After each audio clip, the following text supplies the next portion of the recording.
अस्सलाम वालेकुम। बोलो जनाब, मैं बहुत बहुत खुश आमदीद। मैं हूँ असद निज़ामी, मेरे साथ हैं अली आफ्ताब। सर सीधा ख़बर में डाइव इन करते हैं।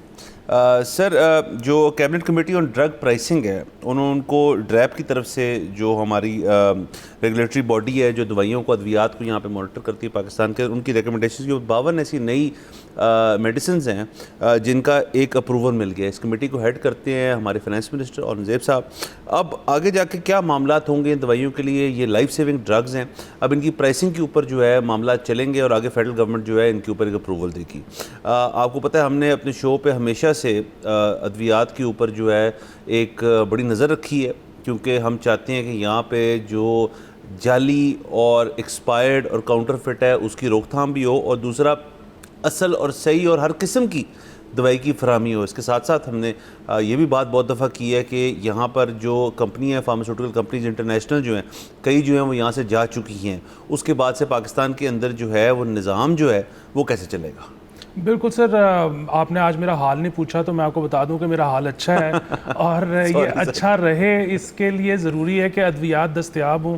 अद्वियात की दस्तयाबी के लिए ज़रूरी है कि उनको बनाने वाले खुशहाल हों, और उनकी खुशहाली के लिए ज़रूरी है कि हुकूमत प्राइसिंग के ऊपर से हाथ हौला रखे।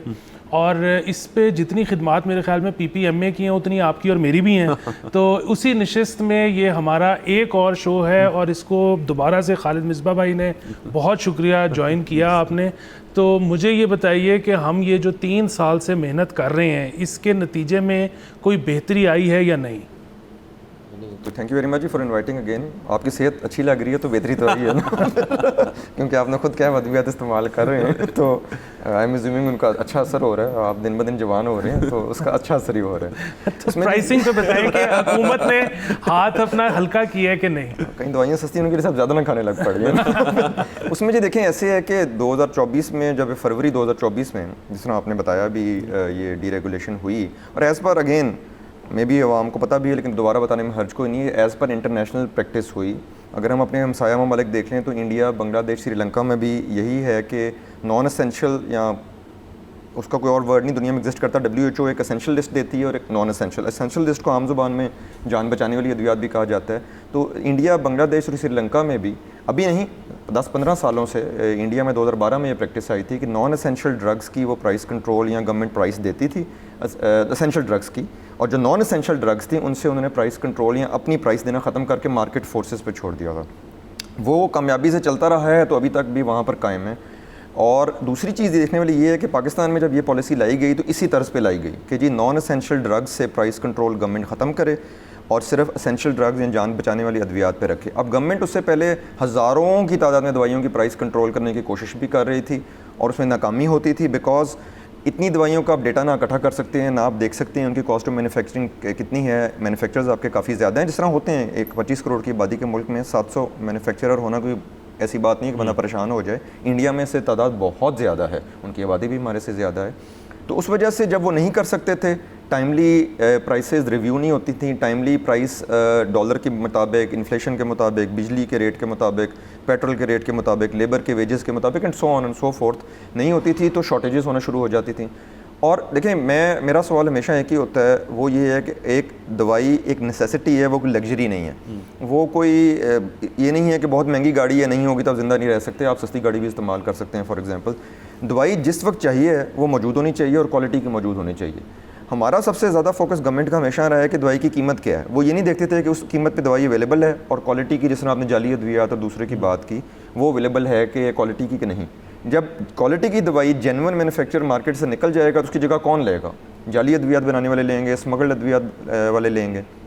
तो गवर्नमेंट ने जो सफ़र फाइनली शुरू किया 2024 में, और तकरीबन 2.5 साल होने वाले हैं, तो उसके बहुत ज़्यादा पॉजिटिव असरात आए हैं, in spite of the fact कि उस दौरान और उससे पहले काफ़ी मल्टीनेशनल्स जा चुकी हुई थी, लेकिन उसके बावजूद लोकल इंडस्ट्री में, अवेलेबिलिटी में, नई थेरेपीज़ आने में, ये जो आपने ख़बर का जिक्र किया है अद्वियात का जो कमेटी में जी 52 अद्वियात, 52 अद्वियात का आपने जिक्र किया है, जो फाइनेंस मिनिस्टर साहब की सरबराही की एक सब कमेटी में कैबिनेट ने दी है, तो ये एसेंशियल ड्रग्स के अंदर आती हैं।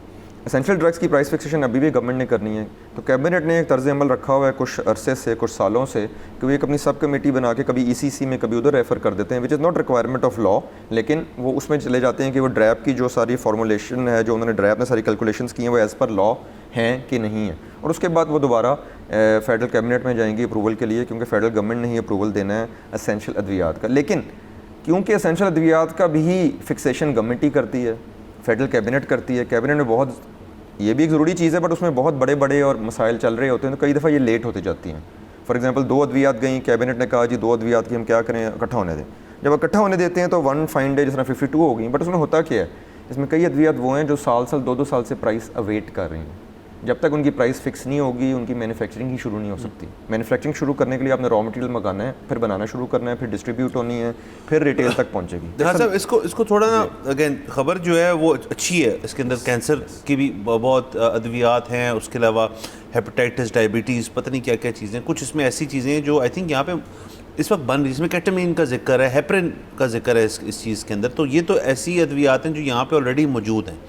अब ज़रा इसको एक्सप्लेन करें ख़बर को भी और हमारी ऑडियंस के लिए कि ये प्रोसीजर क्या होता है कि एक तरफ जो है ये कमेटी के अंदर ये 52 ये कोई नई मेडिसिन हैं जो जा रही हैं नंबर 1, और नंबर 2 इनमें से जो को पुरानी है वो भी इसमें एडेड हैं, तो इसकी क्या तशरीह है बेसिकली? जो प्राइसिंग पॉलिसी है जी, उसके कानून के मुताबिक 2 चीज़ें हैं जो गवर्नमेंट ने करनी है अब इस वक्त। नॉन एसेंशियल साइड पे होगी, मार्केट फोर्सेस पे छोड़ दी उन्होंने। वो 2 चीज़ें ये हैं कि कोई नया मॉलिक्यूल या ऐसी दवाई जो पाकिस्तान में आज तक आई ही नहीं है, जिनमें ये कैंसर की अद्वियात आपने जिक्र किया, वो पहली दफ़ा आ रही हैं, उनकी प्राइस फिक्सेशन करेगी federal government. Under the pricing policy price fixation किस तरह होती है, वो इंडिया, बांग्लादेश, श्रीलंका, नेपाल जो नेबरिंग मुल्क हैं जिनके सेम इकोनॉमिक फैक्टर्स या इस तरह की सूरत हाल है, उनको देखते हुए उनकी एक एवरेज प्राइस देते हैं।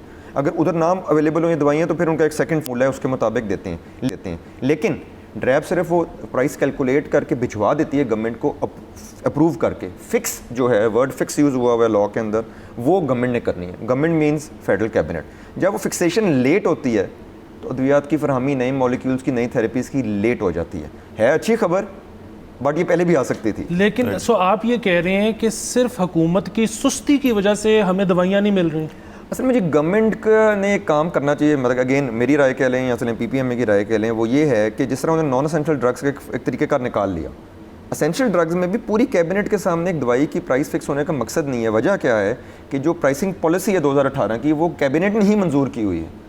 सिर्फ ये क्या चेक करते हैं कि अगर ड्रैप ने उसके मुताबिक ही किया है काम के नहीं किया, तो उसके लिए पूरी कैबिनेट में जाने की ज़रूरत नहीं है। कैबिनेट अपनी ये पावर, जिस तरह अगर फाइनेंस मिनिस्टर की उन्होंने कमेटी बनाई है तो वो परमानेंट बना दे। वो कमेटी की मीटिंग तो कभी भी कॉल की जा सकती है ना, आधे घंटे के लिए। कैबिनेट की मीटिंग में एजेंडा आइटम्स, कोई ईरान अमेरिका की वॉर का इशू आ गया, उस तरफ चली जाएगी बात, ये इग्नोर हो जाएगी। कोई और बिजली का इशू आ गया, ये इग्नोर हो जाएगी बात। हमारी दवाई इग्नोर हो जाएगी, अमेरिका ईरान की जंग। मुझे इस चीज़, अली का पॉइंट बिल्कुल ठीक है, और आपसे भी ये सवाल कि जो वफाकी काबीना है, अब ये सारे इसके अंदर ना कुछ ऐसे दवाइयों के लफ्ज़ हैं जो काफ़ी लंबे चौड़े हैं, और वो मुझसे भी मैं उनकी कुछ पढ़ूंगा ना उसके बारे में। ज़ाहिर है अजम्पशन तो यही है ना कि जी सामने एक चीज़ आई कि ये दवाइयाँ अप्रूव करनी है, तो क्या हमारे सारे जो वुज़रा हैं और जो कैबिनेट का हिस्सा हैं और वहाँ पे बैठे होंगे, क्या वो उसकी सारी डिटेल पढ़ेंगे? और नंबर 1 सवाल ये है कि क्या वो डिटेल उस जो भी लिटरेचर उनके पास है उसमें मौजूद होगी, और उसके बाद उन्होंने इसके ऊपर नज़रसानी करनी है?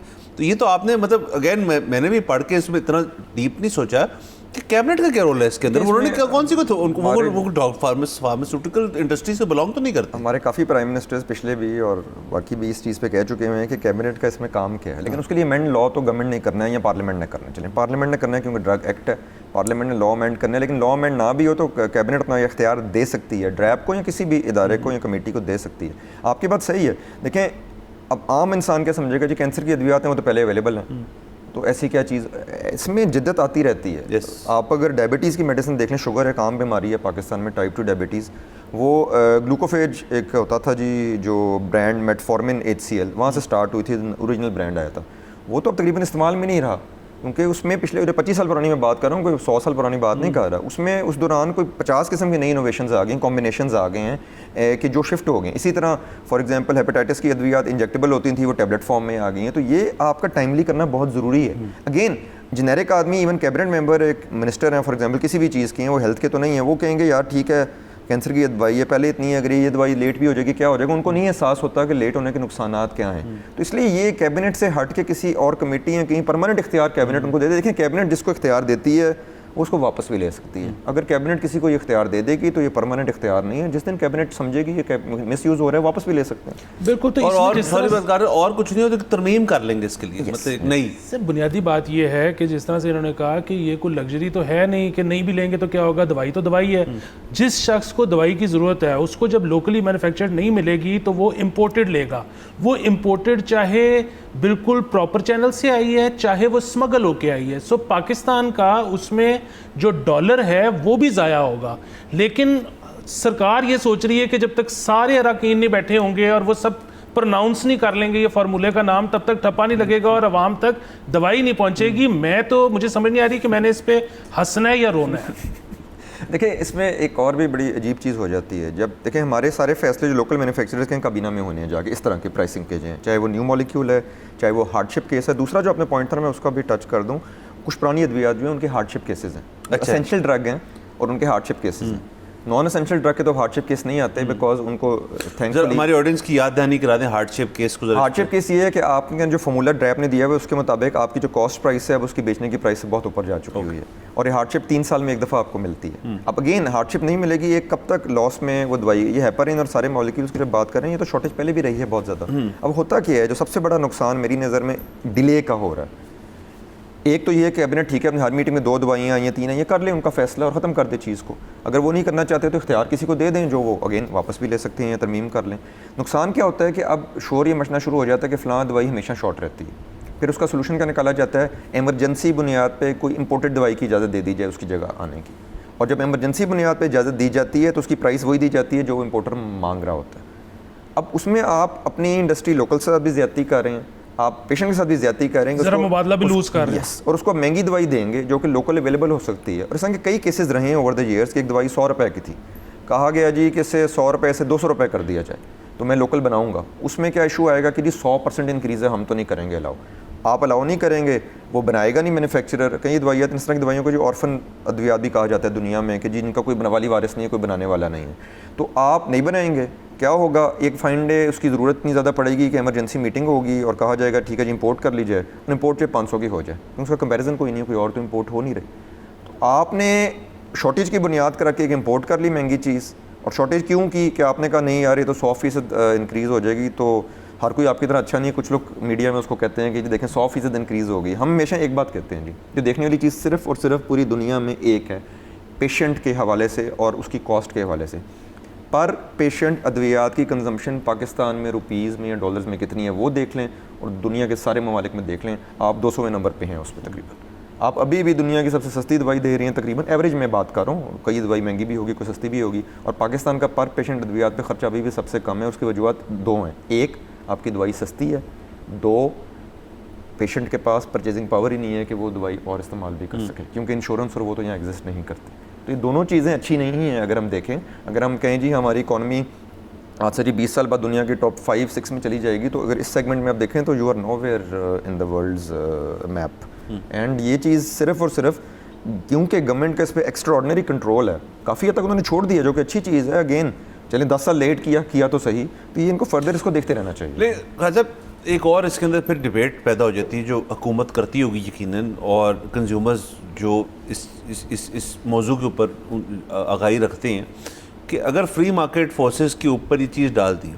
प्राइवेट कंपनीज़ के ऊपर, तो देखिए फिर ये भी तो हो सकता है ना कि जैसे बैंक्स फ्री मार्केट के अंदर ऑपरेट करते हैं, वो अपने निज़ाम बनाते हैं, स्टेट बैंक एक बैठा हुआ है, चलो ठीक है, बट अगर बिल्कुल गवर्नमेंट ओवरसाइट ख़त्म हो जाए और प्राइसिंग सारी की सारी जो है प्राइवेट कंपनीज़ के पास आ जाए, तो अद्वियात तो महंगी हो जाएंगी फिर, क्योंकि उनकी बॉटम लाइन रीच करना और वो करना, again from the PPMA point of view कि अगर फ़र्ज़ करें गवर्नमेंट कहती है जी कि प्राइसिंग जो है वो इसेंशियल नॉन इसेंशियल दोनों की, हम इसके ऊपर ओवरसाइट बहुत कम रख लेते हैं, तो उससे प्राइसिंग जो है वो फिर मुतासर नहीं होगी। नहीं, लेकिन इसमें मेरा काउंटर आर्ग्यूमेंट जो होता है वो ये है कि जी जब लोगों को लगेगा, सेठ को लगेगा कि ये तो बहुत लुक्रेटिव इंडस्ट्री है, तो हर कोई फार्मा में आएगा, जब हर कोई फार्मा में आएगा तो कंपटीशन होगा, जब कंपटीशन होगा तो प्राइस वापस नीचे आ जाएगी। इसमें जी मैं तो एग्जांपल आई थिंक सबसे जो मुनासिब एग्जांपल है जो आम हर इंसान की समझ में आ जाएगा वो मोटरसाइकिल्स और गाड़ियों का है। जूं मार्केट खुलती गई है, बेहतर प्रोडक्ट कह लें या लेस प्राइस कह लें, whatever you want to say, variety कह लें,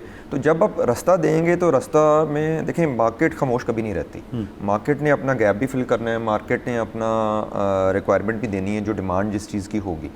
उसमें सबसे बड़ा एग्जांपल ये है, अगर आप सर्वे करवाया ड्रैप ने रिसेंटली 2 साल का, कि 2 साल हो गए हैं जब फरवरी में 2 साल कंप्लीट हुए नॉन एसेंशियल अद्वियात की डीरेगुलेशन का, 2 साल के सर्वे के बाद अब कई लोगों का ख्याल था पता नहीं क्या हो जाएगा, average increase over a 2 year period 32% है, यानी साल की सिर्फ 16% कीमत बढ़ी है। 16% तो हर चीज़ की यहाँ बढ़ जाती है कीमत। और ये अगेन इसमें एक चीज़ मद्देनज़र रखें कि नॉन एसेंशियल अद्वियात में वो तकरीबन 150 मॉलिक्यूल भी शामिल थे जिनकी हार्डशिप केस पेंडिंग थे और गवर्नमेंट फैसला नहीं कर रही थी कोर्ट की ऑर्डर्स के मुताबिक बावजूद। तो जब ये डी रेगुलेशन की तो जो 110 एसेंशियल थी, तकरीबन 110 या 112, उनके उन्होंने हार्डशिप केस कर दिए थे as per court orders and all the law, as per law, इनके नहीं किए थे। तो उसमें वो फैक्टर भी शामिल है कि किन चीज़ों की अगर 70-80% बढ़ी है वो हैं जो हार्डशिप के लिए पेंडिंग पड़ी हुई थी, उनकी बढ़नी ही बढ़नी थी। 16% तो शायद गंदम की प्राइस भी ऊपर गई हो जो कि दवाइयों से भी ज़्यादा एसेंशियल है। अब अगेन इसमें आपको रेफरेंस मिल जाएगा, कोई कहे देखें ये एक दवाई है जिसकी 200% बढ़ी है, अब उसमें अगला सवाल ये होना चाहिए इस दवाई की कीमत क्या थी पर टैबलेट, वो पता लगेगा जी दवाई की कीमत 2 रुपये थी और 6 रुपये हो गई फॉर एग्जाम्पल। अब देखें एक डब्बी में अगर 50 गोली हैं और वो डब्बी 2000 से 6000 की हो गई है, आपने 50 गोलियां एक दिन में नहीं खानी, शायद आपको जरूरत है 10 गोलियों को एक पत्ते की हो, आपने 50 का डब्बा खरीद के कोई 50 दिन तो नहीं खाती रहनी। अगर लेट से आपने 50 दिन भी खानी है तो दिन की आपकी दवाई कितने की बनी, एक गोली 6 रुपये की। तो वो चीज़ देखने वाली है बजाय ये कि डब्बे की कॉस्ट। एक चीज़ हमारी बहुत प्रॉब्लम है इंडस्ट्री में, जब अद्वियात की कीमत 80s 90s की दिहाइयों में बहुत कम होती थी तो क्या होता था, पैनाडोल का फॉर एग्जांपल ब्रांड का नाम नहीं लेना चाहिए, चलें पैरासीटामोल का जो लीडिंग ब्रांड है उसका 200 गोलियों का डब्बा होता था, 400 के भी आते थे, मेट्रोनिडाजोल और इस तरह के। क्यों कि दवाई सस्ती इतनी होती थी, वो कहते थे यार मैं दवाई की डब्बी अगर बनाऊंगा तो मेरे तो बच्चे का कुछ नहीं, तो वो बड़ा पैक बनाते थे, 1000 के भी थी। क्यों आती थी कि जी लूज़ पैकिंग्स आती थी, क्यों आती थी कि कीमत ही कुछ नहीं थी, वारा ही नहीं खाता था, उसको पैक करना भी वारा नहीं खाता था। अब डब्बों के साइज़ वही चल रहे हैं, कीमतें शुक्र है कुछ हद तक पिछले 10-15 सालों में रैशनलाइज हुई हैं, रीजन के मुताबिक हुई हैं, हम कोई दुनिया से बहुत आगे नहीं जा रहे, दुनिया से बहुत पीछे हैं अभी भी। लेकिन क्या हुआ है कि अगर एक गोली की कीमत 2 रुपये थी वो 6 रुपये भी हो गई है, तो अगर 1000 की पैकिंग हो तो खुद ही हिसाब लगा लें वो 2000 से 6000 पे चली जाएगी। तो लगता ये है कि पता नहीं क्या हो गया, बट आपने वो 6000 की गोली शायद पूरा साल भी नहीं खानी होगी। देखना अगेन एक चीज़ चाहिए जी, देखें पाकिस्तान वो वाहिद मुल्क है जहाँ आपको पता है एक चीज़ अलाउड है जो दुनिया में कहीं अलाउड नहीं है, कि फार्मासिस्ट पत्ता काट के भी आपको दे देता है, कि दुनिया में अलाउड नहीं है पैक तोड़ना। क्यों कि उस पत्ते के ऊपर उसकी एक्सपायरी लिखी हुई है, उसके बैच नंबर लिखा है। जब आपने काट दी है, मेरे पास 1-2 गोलियां एक दवाई की आ गई जिस पे ना बैच नंबर लिखा हुआ है ना शायद उसका नाम लिखा हुआ है, तो मैं जाके कल को क्या कहूँ गलत आ गई मुझे दवाइयाँ सही है, कि दुनिया में अलाउड नहीं है, यहाँ हो रहा है। बिल्कुल, जब यहाँ सहूलत भी एक मौजूद है और हमारी पर कैपिटा स्पेंडिंग भी सबसे लो है, फोकस पर कैपिटा स्पेंडिंग पे होना चाहिए, फोकस थेरेपी की कॉस्ट पे होना चाहिए, दवाई की कॉस्ट पे नहीं होना चाहिए। बिल्कुल, यहाँ पे जाएंगे एक ब्रेक के ऊपर, खालिद साहब हमारे साथ मौजूद हैं, स्टे विद अस।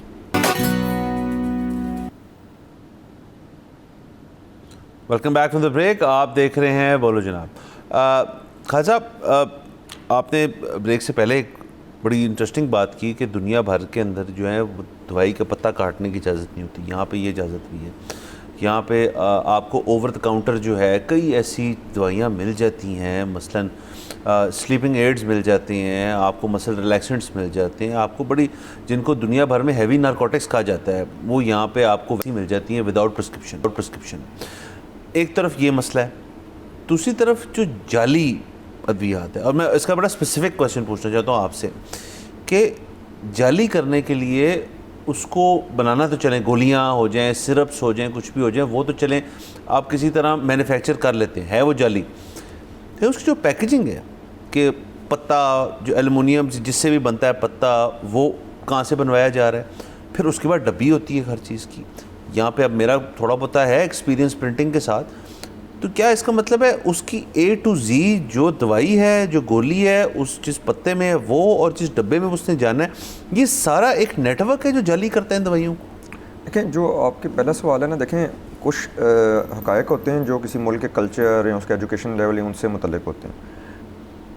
कानून में कहीं नहीं लिखा हुआ कि पता काट दें फॉर एग्जांपल, ठीक है, वो लिखा हुआ है कि पैक की इंटेग्रिटी मेंटेन रहनी चाहिए, इस तरह के वर्ड्स जो यूज़ होते हैं। लेकिन हमें तो फ़ायदा है कि हम शोर में चाहे इस चीज़ पे जो पैक क्यों कट रहा है, ताकि जिसने एक गोली भी लेनी है पूरा डब्बा खरीदे, ठीक है। मिनिमम पैकिंग 10 की तो होगी ना, उससे कम क्या बंदा पैकिंग, एक पत्ते से छोटा पत्ता तो आप नहीं बना सकते। लेकिन देखिए कुछ हक़ाइक़ भी होते हैं मुल्क के जो देखने चाहिए। हमारे मुल्क में ना जो बात है, जो पहली दोनों बातें लिंक्ड हैं, जो दूसरी बात भी आपने की कि कुछ जिस तरह स्लीपिंग पिल्स हैं मिल जाती हैं, हमारा कोई डेटा सिस्टम नहीं है कि जहाँ एक्सेस हो हर डॉक्टर को हर पेशेंट की फ़ाइल की, जैसे दुनिया में अब होगी हुई हैं चीज़ें। उसमें क्या होता है कि अगर वो पेशेंट किसी भी डॉक्टर के पास जाएगा, वो जब उसका डेटा उठाएगा तो अगर वो देखेगा इसको फॉर एग्जांपल ब्रोमाज़ेपाम एक सॉल्ट है जो एक मशहूर ब्रांड की भी है, वो अगर उसको प्रिस्क्राइब हुई तो प्रिस्क्राइब कर सकता है। लेकिन उसको अगर अपना डॉक्टर अवेलेबल नहीं है या वो शहर से बाहर गया हुआ है तो वो क्या दवाई ना ले सकता है पूरी दुनिया में।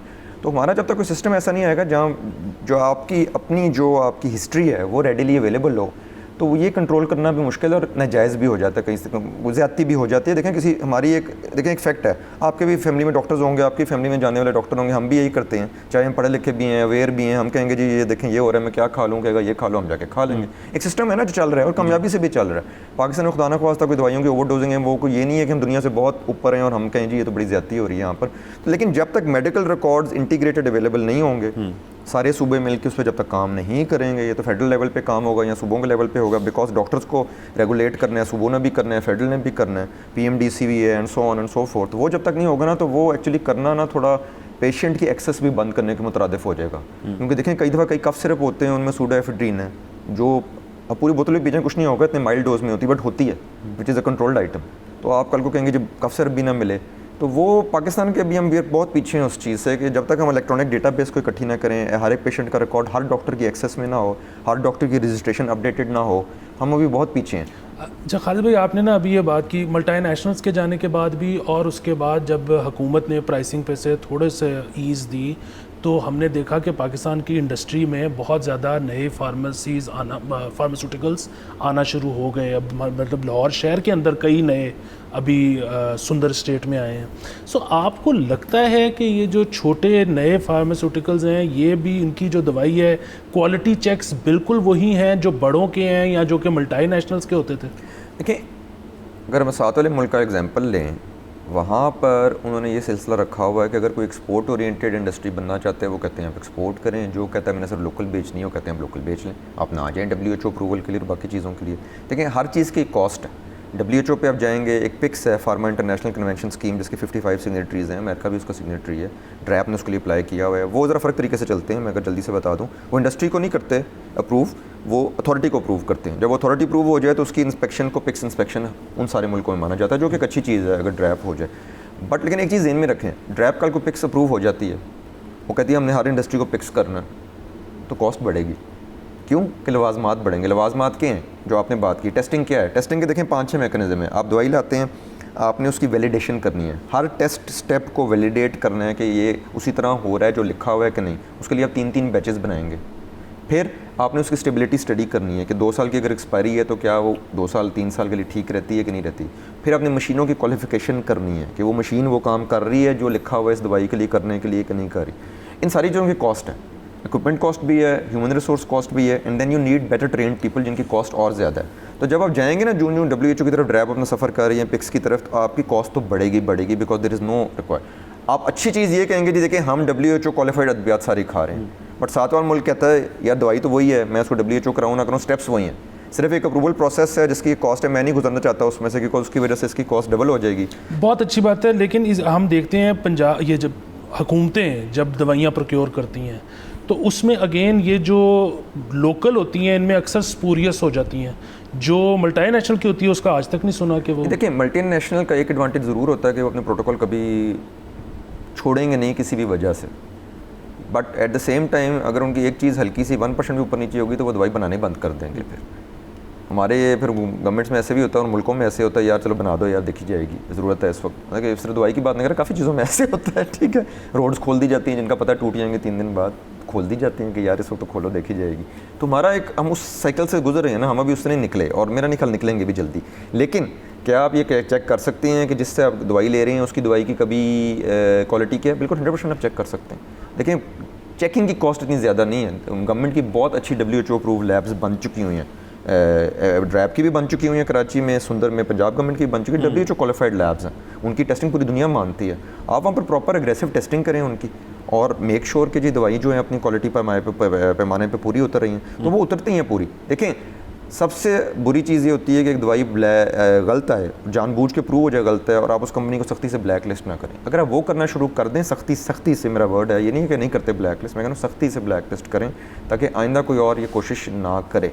वो चीज़ अगर होगी तो दुनिया में जो देखें, जो तरीक़ेकार कामयाबी से चलें, हम उनको अडॉप्ट कर लेना, बजाय हम सोचते नहीं कि हमने क्या करना है। लेकिन अडॉप्ट करते हुए ये ज़रूर सोच लें कि हमारे मुल्क, हमारे कल्चर, हमारे कानून के मुताबिक आंखें बंद करके अडॉप्ट ना कर लें, उसको उतना उसको एडजस्ट कर लें जो हमारे सेटअप पे कामयाबी से चल सके। यहाँ पे जाएंगे एक ब्रेक के ऊपर, और ब्रेक के बाद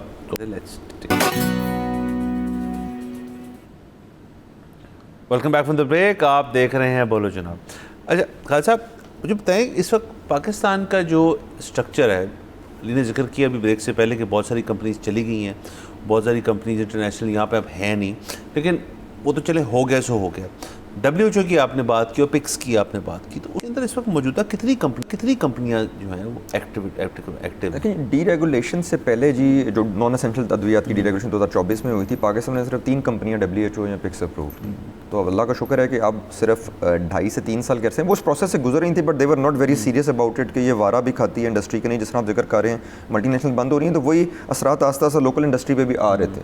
लोकल इंडस्ट्री की भी जो लोग इंप्रूवमेंट की तरफ जा रहे थे, उनकी कॉस्ट बढ़ रही थी, इक्विपमेंट की कॉस्ट बढ़ रही थी, जो सारी बातें ह्यूमन रिसोर्स की कॉस्ट बढ़ रही थी एंड सो ऑन। तो वो फिर ब्रंट फेस कर रहे थे कि क्या हम कंटिन्यू करें कि ना करें, उसकी कॉस्ट है। सिर्फ अप्रूवल की कॉस्ट एक है और मेंटेन करने की कॉस्ट फिर उससे ज़्यादा है, क्योंकि आप 3 साल वो मेंटेन रखेंगे, उनके बड़े रिग्रेस इंस्पेक्शंस होती हैं। आप 3 ऑनलाइन टेस्ट डेटा जा रहा होता है उनको, टेम्परेचर का, ह्यूमिडिटी का, पार्टिकुलेट कंट्रोल का। आप एक दिन भी ऊपर नीचे होंगे तो वो तो कहेंगे सॉरी आप वायलेशन में। तो इस वक्त जी तकरीबन 13 से ज़्यादा हो चुकी होंगी। अच्छा सर, एक सवाल, सॉरी, आपने इंडिया, बांग्लादेश, नेपाल का जिक्र किया। मेरा सवाल ये है कि जैसे हमारी जो एग्रीकल्चर इंडस्ट्री है उसके अंदर हमें पता है कि हमने उसके अंदर रिसर्च के ऊपर, सीड रिसर्च वगैरह के ऊपर काम नहीं किया, और बड़ा मेरा बचकाना सा सवाल होगा, क्या हमारा हमसाया मुल्क जो है वो जो अद्वियात की रिसर्च है वो एक तो कितना आगे हैं हमसे, अगर तो आगे हैं, और दूसरा पाकिस्तान में इस किस्म की कोई भी चीज़ मौजूद है कि हम अद्वियात जो है उनके ऊपर रिसर्च कर रहे हैं यहाँ पे कोई इंडिजिनस किस्म की दवाई कभी आज तक बनी है या बनेगी? देखिए, वो तो बहुत, इंडिया तो बहुत आगे है रिसर्च में, बिकॉज वहाँ ट्रायल्स, FDA के ट्रायल्स हो जाए, अमेरिका की अद्वियात के ट्रायल्स, सब कुछ होता है, होता है, बड़े सालों से हो रहा है। अच्छा, उसमें जी एक बहुत बड़ी रिक्वायरमेंट है डेटा इंटेग्रिटी की, जो भी हमने WHO के हवाले से थोड़ी सी पहले जिक्र किया कि इंटेग्रिटी, क्या वो आपका डेटा मानेंगे जो आप उनको दे रहे हैं कि अस्पताल में ये दवाई ये इस्तेमाल हुई और साथ ये प्लेसिबो और ये प्लेसिबो लिखा नहीं होता, दवाई कौन सी प्लेसिबोज ABC लिखा होता है, इस्तेमाल हुई, वो डेटा मानेंगे आपका कि नहीं मानेंगे। तो इसमें एक टाइम पे ये भी बड़ा इशू बन गया। उन्होंने कहा जी फॉर एग्जांपल आपके तो यंग डॉक्टर्स की हड़ताल हो जाती है, तो लेट से एक दवाई अगर आपने एक हफ्ता देनी है और हड़ताल होगी तो आप दवाई देंगे किसको? यहाँ पे आज तक हुआ है ऐसे कि एक एग्जांपल मैं आपको देता हूँ, अच्छा एग्जांपल देता हूँ आपको। जब कोविड आया था तो कैंसाइनो बायो कंपनी है, कैंसाइनो चाइना की बहुत बड़ी, कैंसाइनो की दुनिया में चाइना के बाद सबसे पहले रजिस्ट्रेशन पाकिस्तान में हुई थी, और वो चाइना के डेटा पे नहीं हुई थी। पाकिस्तान में ड्रैप ने ट्रायल रन किया था उस वक्त इमरजेंसी बेसिस पे, और उस ट्रायल की बेस पे उन्होंने वो first registration of its type थी जो पाकिस्तान में हुई है। उसके बाद नहीं हुई, बट वो एक हुई थी जो एक कामयाबी से हुई है यहाँ पर, और कामयाबी से हमारी इंडिजिनस नहीं थी, इंडिजिनस नहीं थी, बट उसको टेस्टिंग और हर चीज़ A to Z पाकिस्तान ने खुद किया था। अच्छा खालिद साहब, आखिर में बात ये है कि मुझे नहीं पता ऐसा होता है या नहीं होता, लेकिन ज़बान ज़दे आम है कि लोहारी के सामने जो मेडिसिन मार्केट है उसमें ना सिर्फ इम्पोर्टेड बल्कि लोकल भी 3 क्वालिटी की एक ही दवाई मिलती है, एक जाली है, एक असली है, एक की एक्सपायरी छिड़ी हुई है। तो ये इसके बारे में PPMA कंसर्न रहता है, या ये उन्होंने कहा है कि ये सरकार का देखिए, अगर तो ये बात 100% सच है तो नाम नहीं लेता, उस जगह को बंद ही कर दें ठीक है, अब जगह वाले मेरी भी जन्म पड़ी है, मैं तो वैसे बात कर रहा हूँ। अगर ये बात इतनी ही सच है और सारों को ही पता है जिस तरह आप कह रहे हैं, तो फिर गवर्नमेंट को भी पता होगी। तो अगर वाकई ये हालात हैं तो बंद कर दें। It's a genuine wholesale market. अब होलसेल मार्केट में हर किस्म के लोग होंगे। आप मोंटगोमरी रोड चले जाएँ, एक होलसेल मार्केट है एक चीज़ की, तो वहाँ भी आपको हर किस्म के लोग मिलेंगे। आप किसी और जगह चले जाएँ, बीडन रोड चले जाएँ, वो भी एक होलसेल मार्केट है एक चीज़ की, वहाँ भी आपको हर किस्म के लोग मिलेंगे। लेकिन वो ना सिर्फ हर जगह मौजूद हैं, लेकिन जेन्युइन काम करने वाले भी उससे बहुत बड़ी तादाद में मौजूद हैं। लेकिन सबसे आसान हल, अगर किसी ने पूछना है किसी फार्मेसी से या किसी डिस्ट्रीब्यूटर से कि दवाई असली है कि नकली है, उसकी सब सिंपल काम गवर्नमेंट ने थोड़ा सा शुरू किया उसके ऊपर काम। डिस्ट्रीब्यूशन मैनेजमेंट सिस्टम एक बनाया पंजाब गवर्नमेंट ने, ड्रैप का भी एक सिस्टम है, उसमें वो आपके डिस्ट्रीब्यूटर्स के भी नंबर अलॉट हो रहे हैं। So you can check once ये 2D data matrix federal minister साहब का, हमारे मुस्तफ़ा कमाल साहब का बड़ा इनिशिएटिव है और इस पर बड़ी तेज़ी से काम हो रहा है कि आप मोबाइल के थ्रू स्कैन करके ड्राइव की डेटाबेस से चेक कर लें सीरियलाइजेशन के साथ एक डब्बी का कि जेन्युइन है कि नहीं है। लेकिन उसमें आपके सॉरी मैं बात कर रहा हूँ, उसमें आ जाएगा कि ये डिस्ट्रीब्यूटर चैनल से आई है कि नहीं आई हुई। अगर वो स्कैन हो रही है तो आई है, चाहे वो लोहारी हो चाहे किसी फार्मेसी में। लेकिन ये सिर्फ लोकल उस पे होगा ना जो इम्पोर्टेड है? नहीं, उस पर भी होगा। अच्छा, उस पर भी होगा। जिस तरह देखें कोविड के बाद जब उन्होंने सख्ती की, लॉ तो पहले भी था, तो उन्होंने कहा था कि पाकिस्तान में कोई चीज़ इंपोर्ट नहीं हो जिसमें उर्दू ना लिखी हो। तो अब केचअप्स हो जो मर्जी हो उसमें उर्दू लिखी जाती है और आती है, क्योंकि ये तो मैं ये होगा। आपको ज़ाती एक्सपीरियंस बता रहा हूँ कि जब मैं प्रोलिया लेने के लिए फ़ोन करता हूँ मुझे 3 रेट बताए जाते हैं कि कौन सी वाली चाहिए। देखिए उसमें जो रेट बता रहा है आप FIA में उसकी रिपोर्ट करें पहले से। ठीक है, ये हाँ, हमें भी चाहिए कि हम विजिलेंट रहें और उसको भी चाहिए कि अगर इस तरह का काम कर रहा है तो ज़रा सोच समझ तो जो आवाम की हद तक टाइम ख़त्म हो रहा है कि अब लोग जो हैं वो घबराए हुए हैं। इस किस्म की चीज़ें ना असल में आपको भी जहाँ से पता चला या मैं भी देखता हूँ कि सोशल मीडिया पे बड़ी इसके ऊपर है कि जी ये जाली आती हैं। अब मैं यहाँ तो नाम नहीं ले सकता कौन सी फार्मेसीज ठीक हैं, कौन सी, हमें क्या पता कौन सी ठीक है, बट अब जब तक ये ड्राइव का सिस्टम नहीं आता तो एक शख्स जो है जो बीमार है या उसके अजीज़ को बीमार है, वो फार्मेसी जाके मौजूदा क्या ऐसी चीज़ दवाई के डब्बे पे या पत्ते पे या फार्मासिस्ट से क्या ऐसे सवाल पूछ सकता है जिससे कोई किसी किस्म की तस्दीक हो कि जी ये जाली नहीं असल है? देखिए अगर तस्दीक करनी है उसका सबसे आसान हाल ये होता है फार्मासिस्ट से पूछें क्या उसके पास डिस्ट्रीब्यूटर की वारंटी वाली इनवॉइस है कि नहीं है। That is the only legal proof, that is the legal proof जो हमें भी लीगली डिस्ट्रीब्यूटर को देनी पड़ती है और डिस्ट्रीब्यूटर फार्मासिस्ट को देता है, वो that is the legal proof. और दूसरा सेकंड स्टेप उसका चेक करने का ये होता है कि क्या वो डिस्ट्रीब्यूटर जो है उस कंपनी का डिस्ट्रीब्यूटर है कि नहीं है। ये डेटा अवेलेबल होता है फार्मेसी पे, जारी बात है लोग जल्दी में होते हैं दवाई लेने के लिए, वो डेटा तो सारा नहीं मांगते। दूसरा आपने बात सही की, एक नाम नहीं ले सकते लेकिन जनरली स्पीकिंग जो चेन फार्मेसीज हैं ना उनकी प्रोक्योरमेंट हमेशा डिस्ट्रीब्यूटर चैनल से हो रही थी। वाई? बिकॉज उनको लिए ईजी होता है। उन्होंने अगर 10 फार्मेसी के लिए खरीदना है तो वो 10 इंडिविजुअल ऑर्डर्स नहीं निकालेंगे, वो जेन्युइन डिस्ट्रीब्यूटर के पास प्रॉपर जाएंगे और वहाँ से लेंगे because they have their reputation, अपनी भी रेपुटेशन। और अगेन मेरा एक और बिल्कुल बचकाना सा सवाल कि देखिए बात अगर कोई किसी चीज़ के इलाज के लिए ले रहा है तो ऐसे केसेस भी हुए हैं बहुत ही सीरियस किस्म की मेडिकेशन के अंदर के जान का नुकसान भी हो गया और बिकॉज कि आपकी इलनेस ही ट्रीट हुई।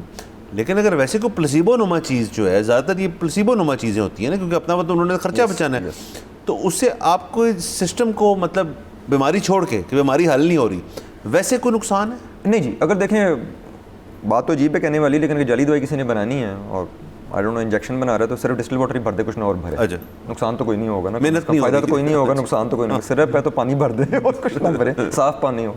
दवाई है तो प्लेसिबो में लैक्टोज और इस तरह के एक्सिपिएंट्स होते हैं वो कर दे, उसमें नुकसान कोई नहीं है। बट खुदा न ख्वास्ता अगर देखें सीरियस बीमारी है और इमीडिएट आपको रिलीफ चाहिए तो वो नहीं है, वो नहीं है। दैट्स द डेंजरस पार्ट ना। अदरवाइज अगर आपको रूटीन में बुखार है 100 डिग्री और आप एक दवाई खा लेते हैं असर नहीं करती तो खुदा न ख्वास्ता आपको क्या हो जाएगा, 101 बुखार हो जाएगा चले। लेकिन अगर if you are really struggling at that time और उस टाइम पे आपको दवाई जिसकी आपको चाहिए एक थेरेपी वो नहीं मिलती तो वो एक बहुत बड़ी कॉम्प्लिकेटेड चीज़ है। खैर इसके हमारे सवाल तो बहुत ज़्यादा हैं और आप तो खैर हमारे रेगुलर विजिटर हैं ऑन द शो, तो आपको फिर भी हम दावत देंगे, आप आएंगे और बातें करेंगे इसके ऊपर। लेकिन आज के लिए वक्त खत्म हो जाता है। बहुत शुक्रिया खालिद साहब, इजाज़त लेते हैं, अगले एपिसोड में मुलाकात होगी। खुदाफिज़।